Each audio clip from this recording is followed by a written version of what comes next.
esta presentación vamos a comprender de qué manera el ser humano se humaniza. Y para humanizarse es necesario descubrir qué es lo que es humano. Vamos a analizar la naturaleza humana.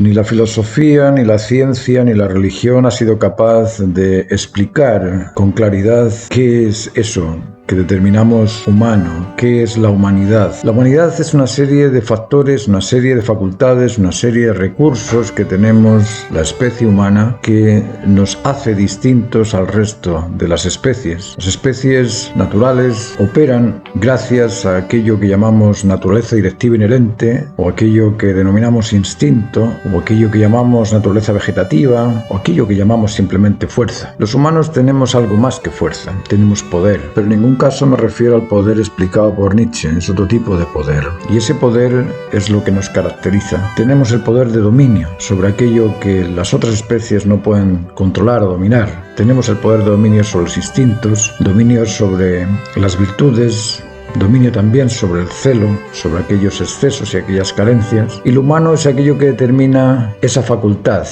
de no ser ni excesiva ni carente. De eso vamos a hablar en esta charla. ¿Y qué es un ser humanizado? Un ser humanizado es aquel que se humaniza en base a las normas naturales. ¿Y qué es lo natural? ¿Qué es eso que llamamos naturaleza?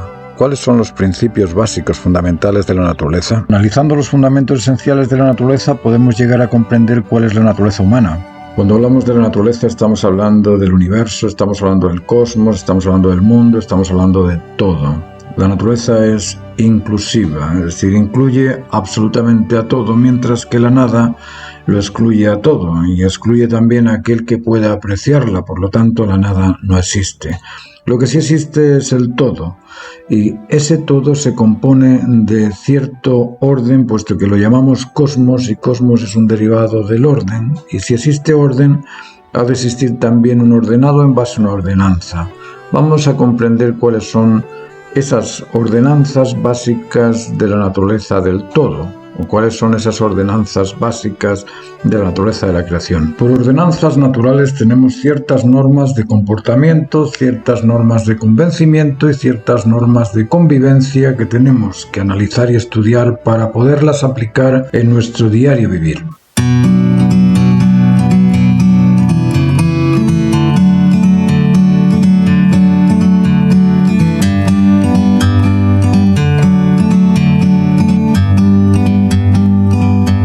Estas normas de comportamiento, de convencimiento y de convivencia son compartidas por todas las especies naturales.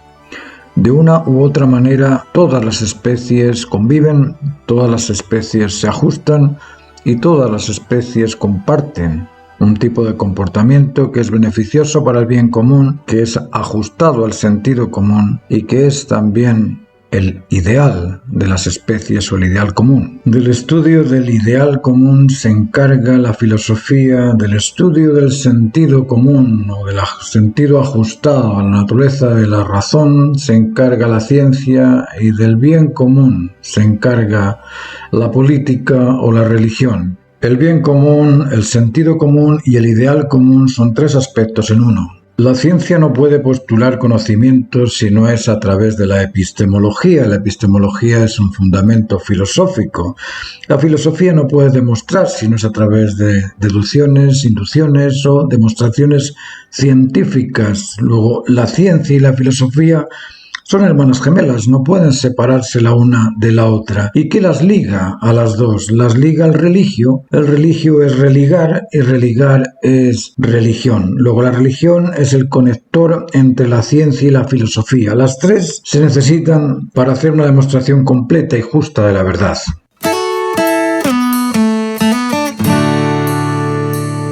El problema que tenemos hoy en día es que ¿quién cree en la política? ¿Cómo creer en los políticos ajenos al bien común? ¿Quién cree en la religión? ¿Quién cree en la filosofía? ¿Se puede creer en una filosofía sin ideas, sin ideales? ¿O quién cree en la ciencia? ¿Cómo creer en una ciencia sin justificaciones razonables, sin verdades absolutas? En una ciencia que te explica una y mil veces que todo es relativo y te lo repite una y otra vez. Todo es relativo. ¿Quién cree en lo relativo? ¿Quién cree que lo relativo es cierto cuando lo relativo es bueno y malo al mismo tiempo? Ninguna de ellas ha sido ajustada a sus necesidades fundamentales. La religión ha perdido su facultad conectiva, la filosofía se ha quedado sin sabios y el interés de las personas ha perdido su confianza en la ciencia. Por lo tanto, lo único que nos queda es observar por nosotros mismos, analizar con nuestro propio criterio y discernir y determinar aquellas razones que se ajustan a la naturaleza de las cosas de forma individual, pero reconociendo las verdades justas en todo aquello que observamos.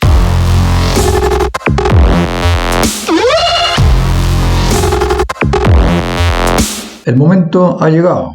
Ahora somos nosotros, los científicos, los sabios y los genios. Así es, ahora somos nosotros los encargados de explicar las normas de la naturaleza. ¿Y qué es lo primero que vemos en este entorno natural que observamos detrás de nosotros? ¿Qué es lo que existe detrás de nosotros?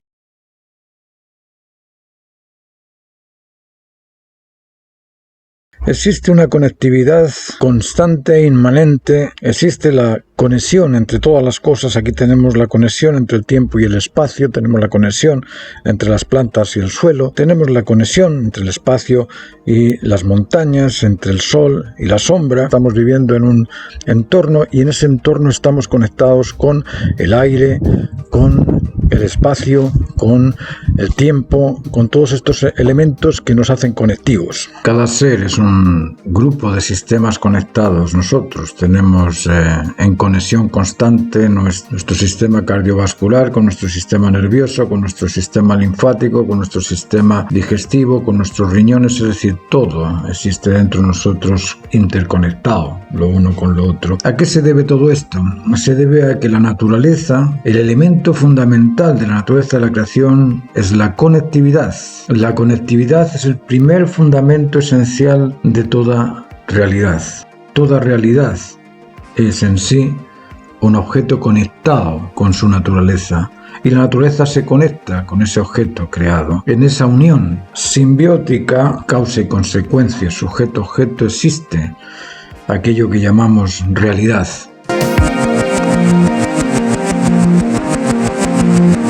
¿Qué es la verdad? La verdad no es ni más ni menos que aquella conexión entre el criterio y el significado que nos convence. Luego ahí tenemos un ejemplo de conectividad. ¿Y qué es la bondad? La bondad es aquel bien que beneficia a aquel sujeto que lo aprecia. Lo mismo que la belleza. La belleza es esa fuerza emocional que el objeto devuelve al sujeto que lo aprecia. Luego en esa apreciación entre sujeto y objeto se establece también la conexión o la conectividad. Pero el cosmos no existe nada, absolutamente nada aislado del cosmos. No hay una singularidad más allá del cosmos. El cosmos es la integridad de todo y en el todo existe todo conectado. Luego la conectividad es el fundamento esencial de la naturaleza y por eso decimos que es la base sostenedora de todo lo creado.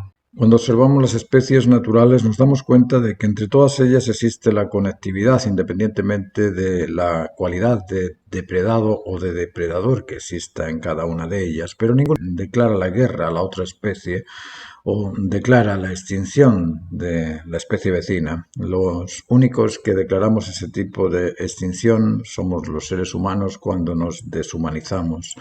La norma nos dice que deberíamos ser conectivos y en ese respeto a la conectividad deberíamos de actuar todos en base a esa norma de comportamiento conectivo. El ser humano natural, normal, conectivo, eliminaría todo tipo de fobias, la xenofobia, las diferencias sociales, las diferencias culturales, las diferencias raciales, todo ese tipo de diferencias que son anticonectivas serían eliminadas de la naturaleza del ser humano conectivo.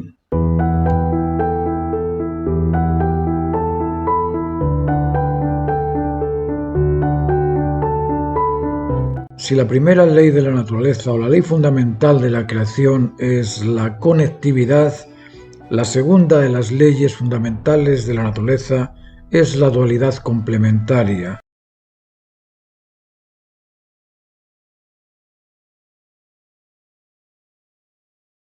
La conectividad se debe a la unión entre complementos, a esa unión de valencias positivas y negativas, a esa unión de catión y anión, a esa unión de estambres y pistilos en las plantas, a esa unión de macho y hembra en los animales, a esa unión de hombre y mujer en la humanidad. Es decir, la dualidad complementaria se fundamenta en ese centro conectivo al que llamamos valor.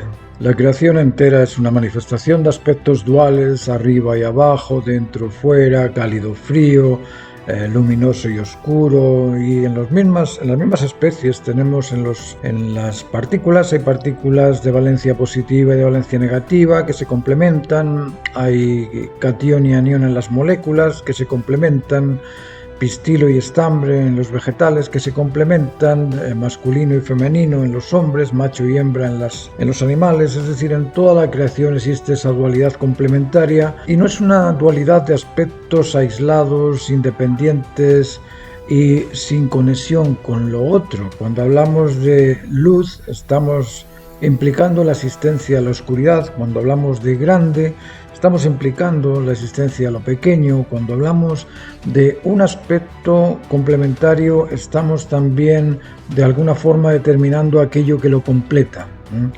¿Qué completa a lo masculino? Lo completa lo femenino. ¿Por qué? Porque sin lo femenino lo masculino no puede procrear. ¿Y qué completa a lo femenino? Lo masculino, porque sin lo masculino lo femenino tampoco puede procrear.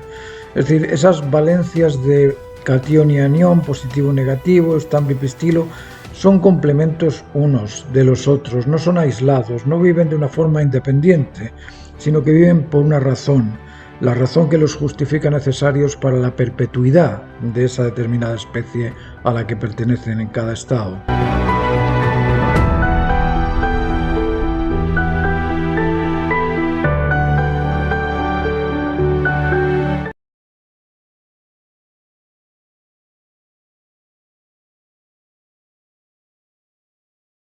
Si la naturaleza es dual complementaria, esa dualidad complementaria se debe al centro que las completa. Luego, la tercera ley sería la ley del dominio sobre el centro. El dominio sobre ese centro que cumple y completa a cada una de las dualidades complementarias. Ese centro es el valor. Se unen porque valen, y valen para algo superior. Ese valor superior, ese valor supremo, ese valor que es lo máximo, lo justo, lo satisfactorio, ese valor es el centro motor de toda existencia dual complementaria.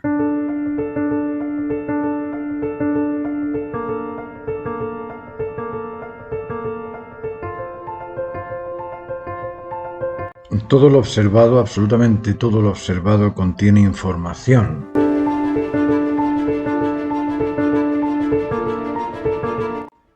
Y si existe información, ha de existir también un informante y un informado. ¿Cuál sería el centro entre el informante y el informado? El centro sería la información.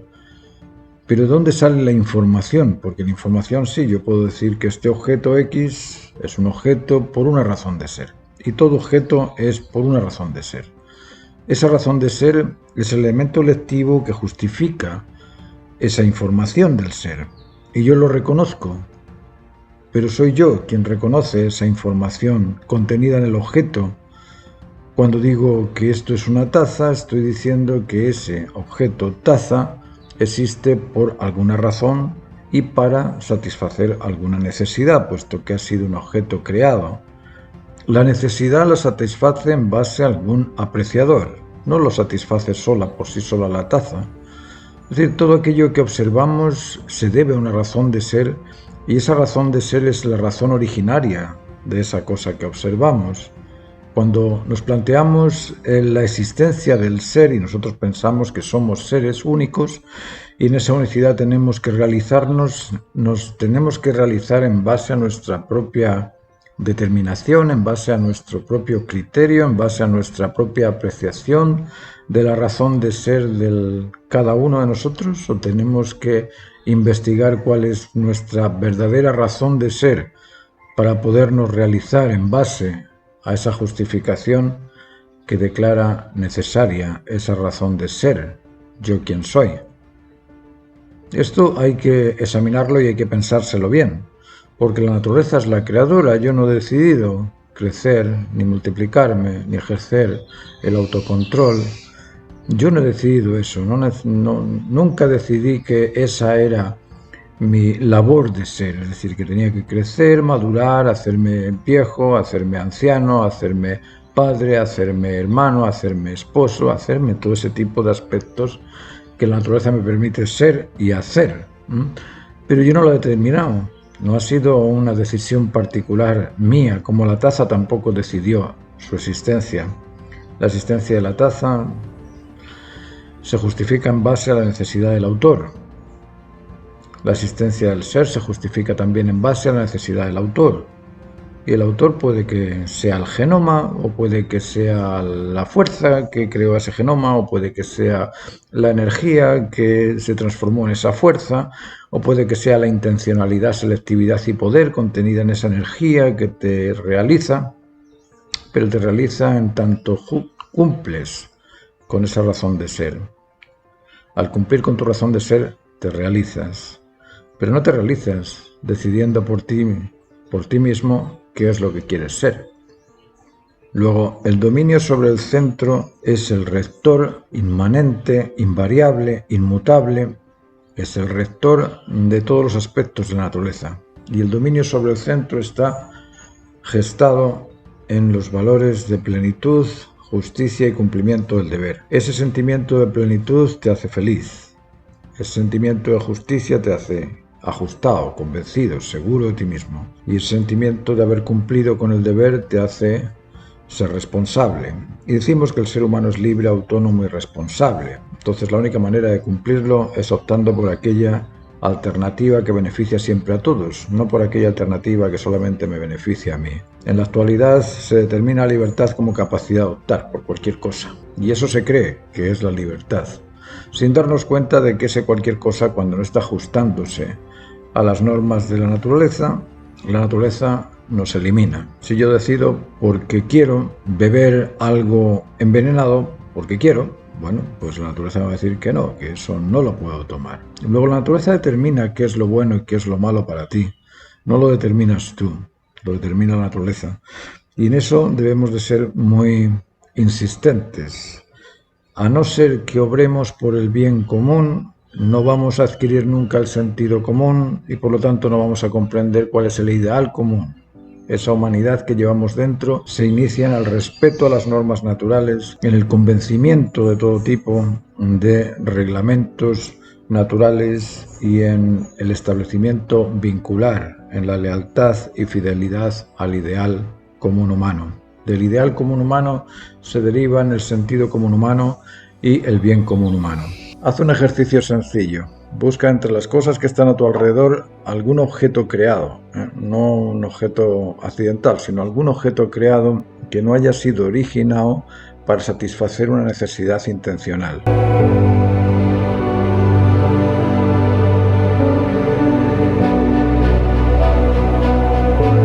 Si decimos que todo origen intencional espera y pretende sentirse satisfecho, toda propuesta originada es buena, es ajustada y es válida para satisfacer al factor originario. De esta manera podemos comprender que el cosmos es un orden donde se busca lo ordenado en base a la ordenanza que lo motiva a realizar. Luego, en ese orden de cosas, el creador originario, que busca satisfacer su intención o lograr aquello que espera para sentirse satisfecho, ese creador intencional está íntimamente ligado con aquello que le beneficie, por lo tanto con aquello que se ordena. Es decir, el orden es el proyecto originario de cualquier creación y eso obliga a tener que rechazar aquello que no se ordena, puesto que nosotros queremos ser satisfechos con nuestro objeto creado. Luego, el originario de cualquier acción, el originario de cualquier emprendimiento, de cualquier impulso, de cualquier proyecto lo que espera es conseguir ese proyecto. Y al conseguir ese proyecto va a rechazar todo aquello que no se ordena con esa consecución del proyecto. Luego, la ley cuarta de la naturaleza nos dice que en la naturaleza todo aquello que está contrariando al orden se elimina. Es decir, hay un rechazo al desorden. Ese rechazo al desorden es nuestra cuarta ley de la naturaleza, de la creación.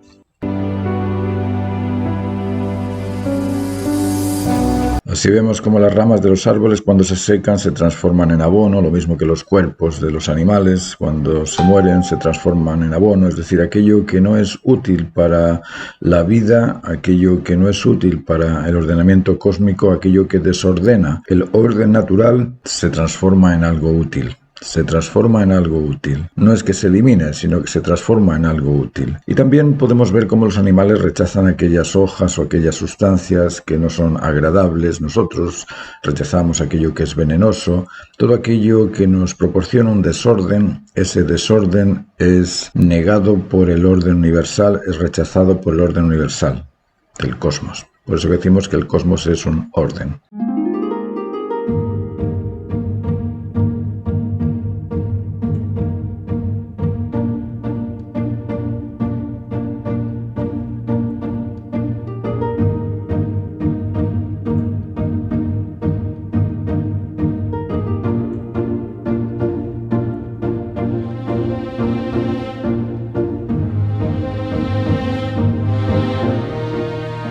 Cuando analizamos las especies naturales nos damos cuenta de que todo nace de un origen, pero pasa por un proceso de desarrollo en 3 etapas, en un inicio, en un medio y en un término. Esas 3 etapas se dan en todo lo creado, absolutamente todo aquello que podamos pensar que está originado como creación, es decir, que está pretendido, que está intencionado, que está seleccionado, todo aquello que está pretendido o propuesto va a realizarse luego de un proceso en 3 etapas, luego de un proceso de desarrollo.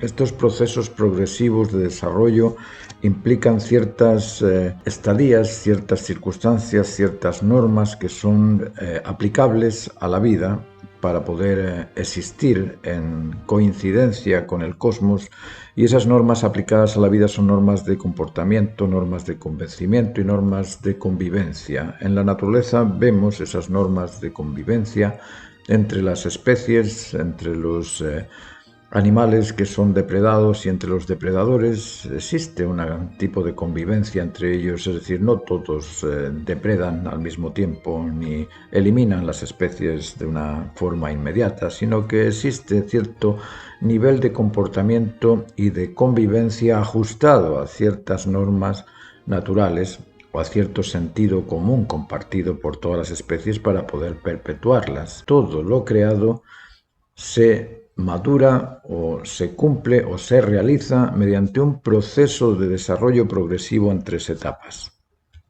Esta es la quinta ley de la creación, la quinta ley de la naturaleza, que nos dice que todas las cosas son derivadas de un proceso de desarrollo en 3 etapas.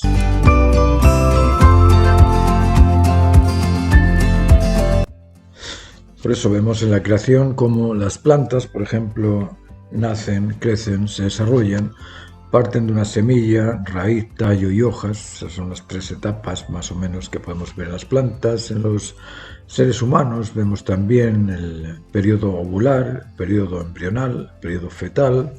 Una vez vivo el niño tiene un periodo de infancia, de adolescencia, de adulto. También tenemos el periodo de juventud, de adultez y de adulto mayor. Es decir, en todas las cosas podemos encontrar estas 3 etapas de desarrollo progresivo que son las que permiten la realización de cada individuo. Cuando observamos los elementos físicos o cuando observamos los individuos de cada una de las especies, nos damos cuenta de que todo individuo es único, es distinto al otro. Por muy semejantes que sean unos con otros, son totalmente distintos. Luego, cada ser ha sido creado con una finalidad específica. Eso es lo que le da esa unicidad a cada aspecto de la creación. La unicidad proviene de una finalidad específica. Luego, otra de las normas, la 6ª norma de la creación, nos dice que todo lo creado existe con una finalidad determinada y es específica y distinta a la de las demás.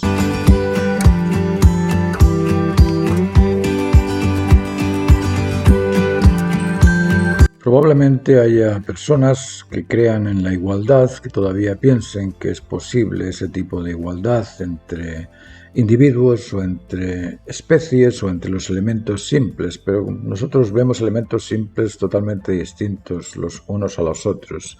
Y también pueden existir personas que piensen que esto está creado por casualidad, pero tendríamos que definir qué es casualidad. Porque si la casualidad es un elemento progresivo, estamos diciendo una barbaridad porque ya dejaría de ser casual.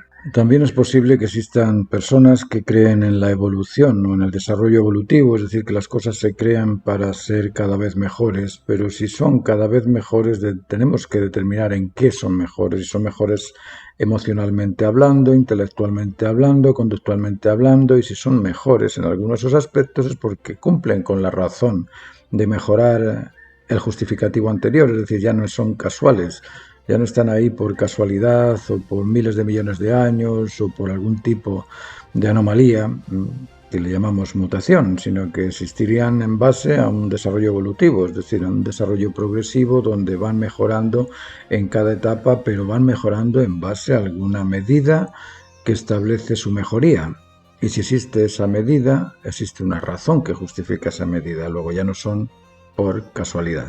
Si las especies mejoran de una forma constante y continua, ya dejan de ser casuales, ya no es un accidente, sino que ya es una orientación pretendida, ya hay una finalidad específica en ello. Esta sexta ley de la naturaleza, la ley de la finalidad específica, quizás sea la más controversial porque estamos acostumbrados a pensar que las cosas son casuales, que nadie las ha creado, que esto es por mera lotería, es decir, surgió algo y ¡pum!, surge nada más, y no hay por qué preguntarse cómo, ni cuándo, ni dónde, ni por qué, simplemente hay que aceptar que está. Bueno, sí, si uno lo piensa así, podríamos vivir la vida de esa forma también, y aceptar nuestra pobreza, o nuestra riqueza, o nuestra diferencia, o nuestra discapacidad, o nuestra facultad, o nuestras habilidades, deberíamos estar tranquilos con ellas y quedarnos con eso. Pero en realidad no somos así. Buscamos mejorar, buscamos siempre cumplirnos, buscamos realizarnos. Y en esa realización necesitamos comprender el cómo, cuándo y por qué. Y de qué manera podemos realizarnos naturalmente hablando. Porque sí, te puedes realizar profesionalmente hablando, puedes ser famoso, puedes ser un gran ingeniero, un gran médico, un gran artista, un arquitecto, un profesional fabuloso, pero ser profesional no garantiza la felicidad del individuo. Lo que realiza el individuo es la satisfacción de haberse madurado en los vínculos, en la confianza y en el respeto mutuo. Y eso generalmente no se persigue. No se persigue porque no sabe por dónde empezar. ¿Cómo gano el respeto de los demás? ¿Cómo gano la confianza de los demás? ¿Cómo gano el vínculo con los demás? Bueno, no hay ninguna clase, ninguna bibliografía, no hay ningún librito, ninguna enciclopedia que te indique cómo hacerlo, pero sí tienes la naturaleza humana que te explica constantemente qué hacer y cómo hacerlo. Basta fijarte en los insultos. Cada insulto te está diciendo que la persona tiene que ser contraria al insulto. Es decir, el egoísta es porque no es solidario. Le falta ese tipo de orientación altruista, de darse voluntariamente por el bien de los demás, eso le hace egoísta. El mentiroso es aquel que no es sincero. Bueno, deberíamos de ser sinceros.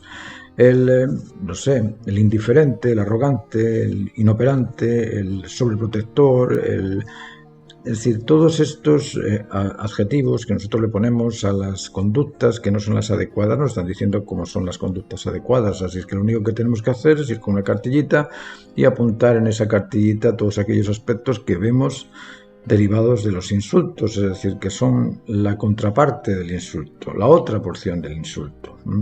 De esa forma podríamos enriquecernos y encontrar esa naturaleza humana que existe en cada uno de nosotros, porque existe.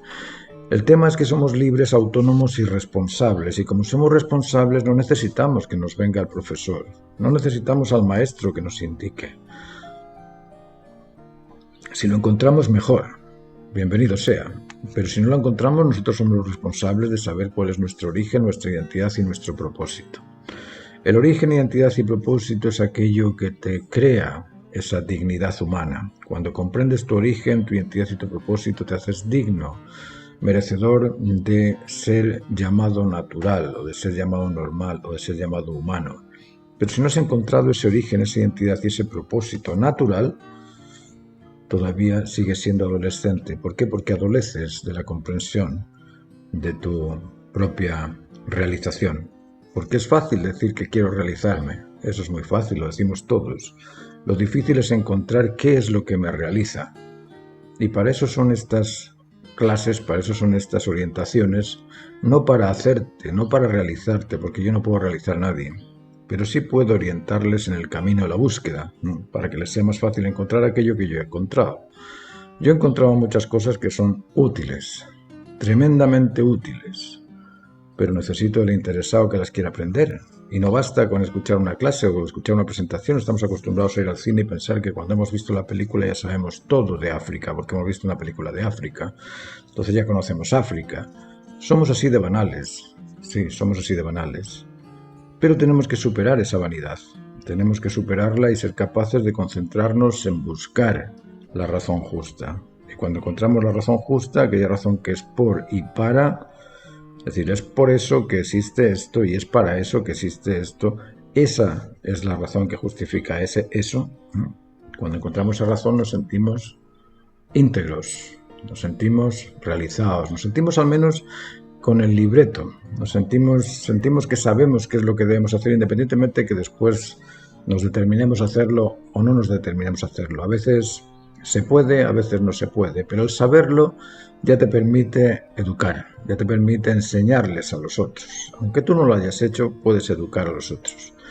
Y eso es lo que creo que debemos hacer. Debemos buscar nuestra naturaleza humana en base a estas 7 leyes que hemos visto hasta ahora. Hemos visto 6 y ahora os voy a contar la última. Y en base a estas 7 leyes de la conectividad, de la dualidad complementaria, el dominio sobre el centro, del rechazo al desorden, del proceso en 3 etapas y de la finalidad específica, nosotros podemos cambiar nuestra mentalidad, podemos hacernos normales, podemos normar a los demás, siguiendo ciertas normas de convivencia, de comportamiento y de convencimiento que podemos ir poco a poco desarrollando, compartiendo y encontrando esa solidaridad que nos falta. La solidaridad humana es el elemento esencial para eliminar las luchas raciales, las luchas económicas, las luchas sociales, las diferencias entre unos y otros. Pero necesitamos de esa solidaridad entre individuos que se ponen de acuerdo en conectarse. Nada más que eso. Y al conectarse podemos empezar por las normas de comportamiento, de atendernos, entendernos y estar atentos los unos a los otros. Si nos atendemos, entendemos y estamos atentos los unos a los otros, mejoramos. Vamos a mejorar. Si seducimos con afecto, persuadimos con la razón y motivamos al otro con lo ejemplar, nos atraemos, nos hacemos atractivos. Y en ese ser atractivo que atrae y que atraemos, pues lógicamente nos vinculamos también. Luego vamos a explicar ahora la 7ª de las leyes de la naturaleza. Cuando observamos una roca, la vemos completa. Cuando observamos una sustancia, la vemos completa. Cuando observamos un tejido, lo vemos completo. Cuando observamos una molécula, la vemos completa. Cuando observamos un átomo, lo vemos completo. Cuando observamos un chancho, un cerdo, un marrano, un cochino, por muy desastroso que sea, está completo. No le falta nada. A una paloma no le falta un ala. A un pato no le falta una pata.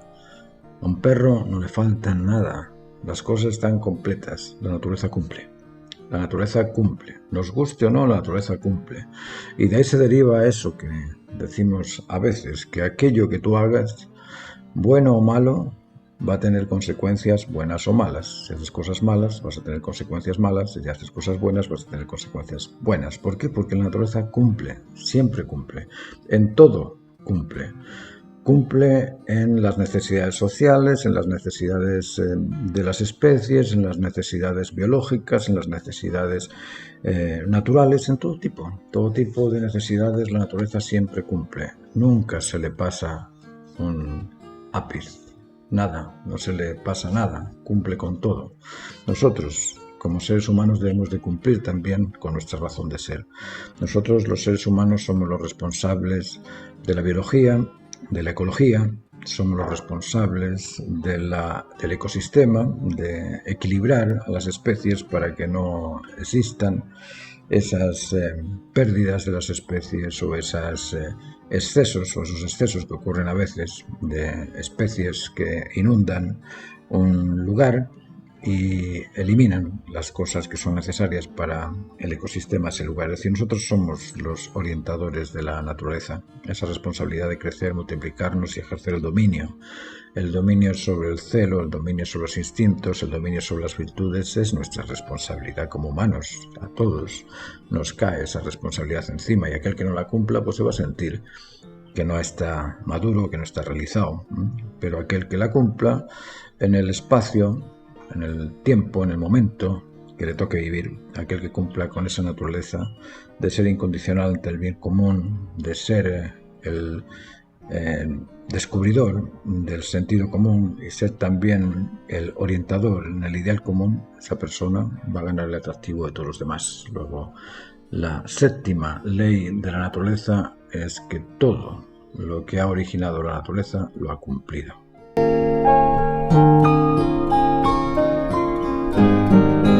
Hasta aquí hemos visto qué es lo que la naturaleza contiene, cuáles son los fundamentos esenciales de la naturaleza, y hemos visto que son la conectividad, la dualidad complementaria, el dominio sobre el centro, el rechazo al desorden, los procesos de desarrollo en 3 etapas, la finalidad específica y el cumplimiento completo. ¿De qué nos sirve esto a nosotros? ¿Cómo nos humanizamos en esto? La primera norma del ideal humano debería ser la incondicionalidad ante la conectividad. Es decir, nosotros deberíamos de conectarnos por sobre todas las cosas. Si nos conectamos por sobre todas las cosas, no hay diferencias, como antes dije, ni raciales, ni económicas, ni sociales, ni educativas, ni diferencias de ningún tipo, porque somos por sobre todo conectivos. Si además de eso somos complementarios, duales complementarios, es decir, cada vez que yo veo algún complemento lo completo. Si necesito el complemento directo, que es el complemento vincular padre e hijo, pues como hijo cumplo con la naturaleza de ser un hijo maduro frente al padre. Si soy un cónyuge, cumplo con esa naturaleza conyugal frente a la pareja. Y si soy padre, cumplo con esa dualidad complementaria de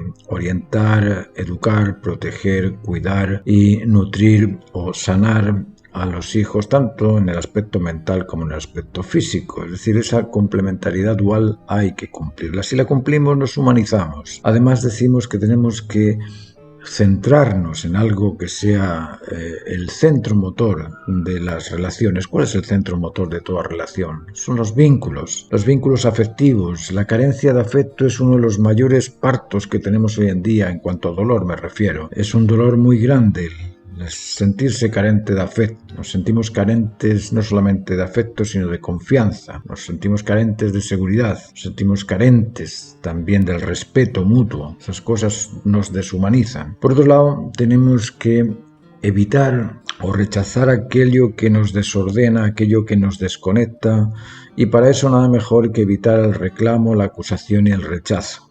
Esos 3 aspectos debemos eliminarlos de nuestra naturaleza porque no son humanos. El humano nos reclama al otro humano y el humano no acusa al otro humano. El humano lo que hace es responsabilizarse por aquellos errores y tratar de solucionarlos, y responsabilizarse por aquellas insuficiencias y tratar de ser suficiente. Eso es humano. El resto no lo es. Por otro lado, también debemos saber que las cosas necesitan de un progreso y de un proceso progresivo en 3 etapas. Entonces, dejar esa ansiedad y esa angustia por la sobreexpectación, por aquellas cosas que no hemos conseguido, evitar la ansiedad. La ansiedad y la angustia son defectos, no son humanos tampoco. Lo humano es sentir la expectación a disfrutar de un bien. pero la ansiedad es una fuerza extraordinaria que no es necesaria para la expectación. Luego, por un lado, tenemos que humanizarnos en eso, en saber que las cosas tienen su proceso de desarrollo, y todo implica un periodo de 3 etapas. Además, tenemos que sentirnos únicos. Somos únicos. Y como somos únicos, hemos sido hechos con una finalidad específica. Y nuestra finalidad específica es la de madurar, la de realizarnos.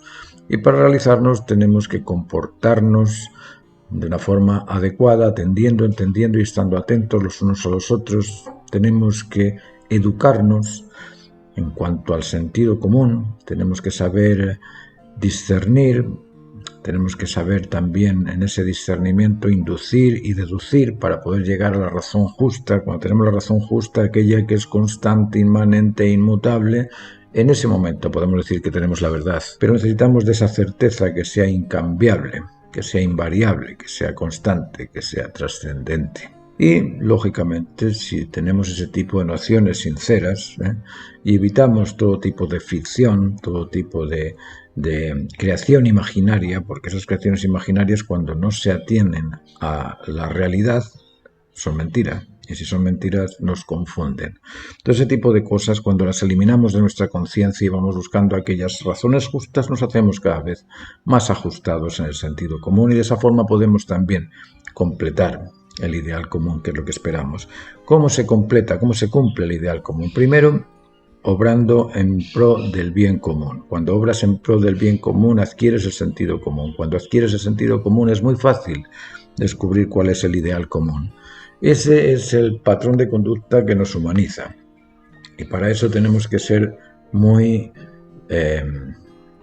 inquisitivos, tenemos que ser muy profundos, muy nerd. Sí, tenemos que ser nerd, ese tipo de apelativo que nos cargan sobre la espalda a aquellos que le dedicamos un poco más de tiempo a pensar. Eso es lo que debemos de ser. Tenemos que ser sabios, genios y héroes. Y para ser un sabio necesitas pensar, y para ser un genio necesitas hacer las cosas cada vez mejor. Y para ser un héroe tienes que tener valores y tenerlos bien claros, porque si no sabes cuáles son los valores máximos absolutos, no sabes absolutamente nada. Y así, de sencillo, no sabes absolutamente nada. Los valores absolutos de plenitud, de justicia y de cumplimiento del deber son lo máximo esperado por cualquier humano. Eso es lo que nos humaniza, el buscar el sentido de plenitud. No hay ninguna sensación superior a la plenitud. No hay ninguna certeza que tenga más razón que aquella que sea justa. Y no hay ningún bienestar superior a lo completo o a lo cumplido. Eso, como os digo, es la finalidad del ser humano, buscar esos valores absolutos de plenitud, justicia y cumplimiento del deber. Hay personas interesadas en ello, hay personas que tienen un corazón enorme y que van a dar su vida por encontrarse en esa orientación, porque saben que después, cuando se cumpla todo este tipo de esfuerzo vital, vamos a necesitar de un establecimiento vincular completo, y aquellos que no lo han cumplido, pues sabrán lo que es sentirse sin haber completado su misión en la Tierra, y aquellos que lo hayan cumplido, pues lógicamente disfrutarán del bienestar, de saberse realizados. Os dejo con este pensamiento para que le deis vueltas durante la semana, y ojalá que podáis descubrir vosotros mismos, descubrir vuestra identidad real y descubrir también esa naturaleza humana que os hace ser cada vez más genios, más sabios, más héroes.